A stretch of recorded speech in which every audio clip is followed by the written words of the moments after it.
ಕೊಬ್ಬರಿ ತಿಂತಾ ಇದೆ ನೋಡಿ. ಶ್ವಾನ ಕೊಬ್ಬರಿಯನ್ನು ತಿನ್ನುತ್ತಿದೆ. ತಗೋಮ್ಮ. ನಾವು ಫಸ್ಟಿಗೆ ಅಂದ್ಕೊಂಡು ತಿನ್ನಲ್ಲ ಅಂತ, ಹಾಕಿದ ಮೇಲೆ ತಿಂತಾ ಇದೆ.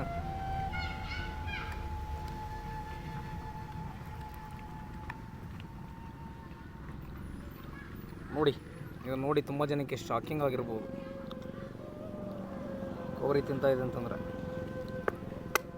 ಒಂದೊಂದು ಊರಲ್ಲಿ ಒಂದೊಂದು ಅಭ್ಯಾಸ ನಾಯಿಗಳಿಗೆ. ತಗೋಗುರು ತಿನ್ನೋ ಇನ್ನೊಂದು ಪೀಸು.